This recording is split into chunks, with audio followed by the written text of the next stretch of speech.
Hello everybody, here a new video from Renee from Spain.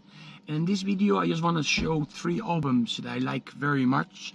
Actually 2 I like very much. One is not so good, but we will get there soon.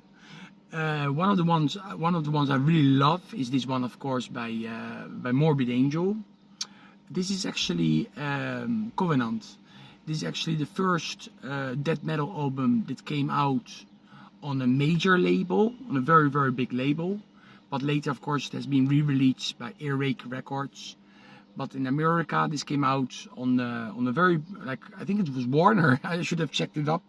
But I have the Earache version.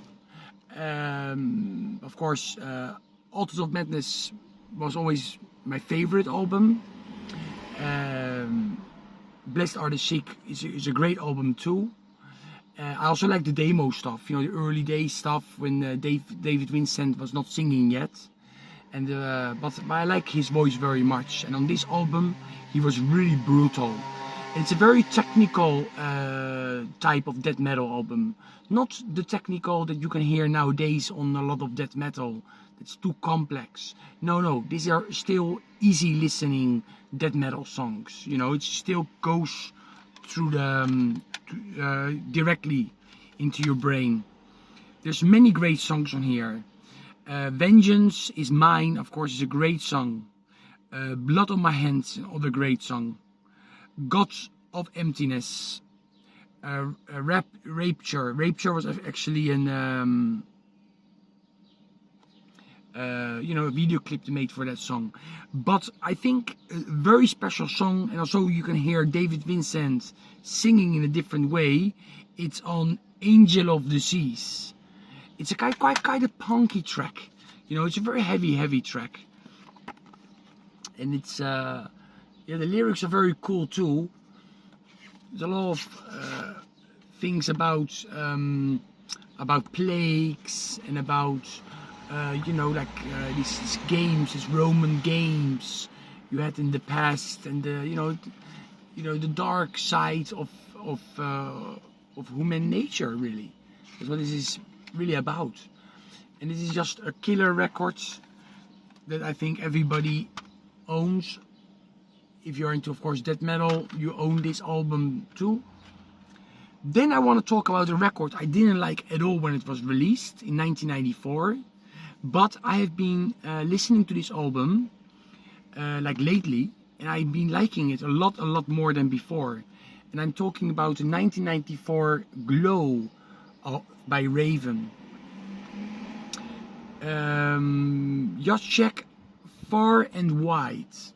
One of the reasons I listen to this again is because Darcy, 6 Strings, he made, from a Canadian guy, he made a Raven video, like a ranking video. And I really, I thought, okay, I have to check this album again. Because I always have my opinion ready, saying, no, I don't know, this is my least favorite album.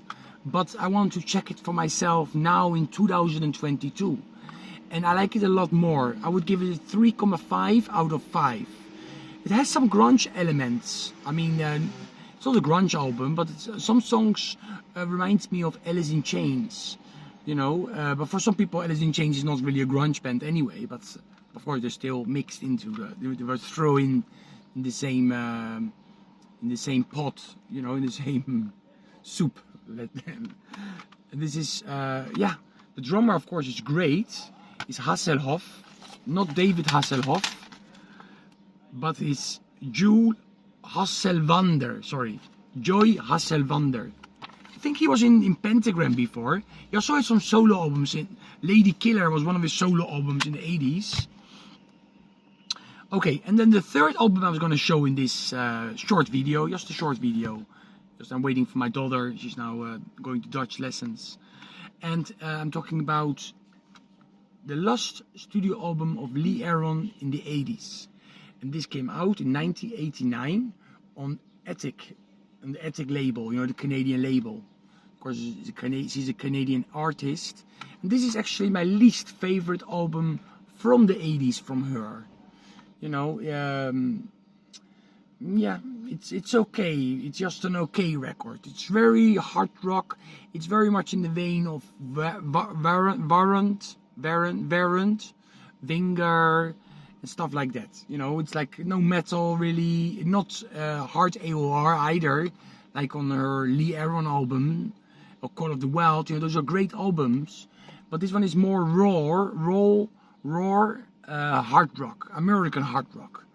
But the songs are not so strong on this, and that's a shame. The next album after this is better than this one, for example. This is Body Rock from 1989. Okay, it's a little bit of everything, you know, some heavy metal, hard rock, and death metal. Stay metal, everybody.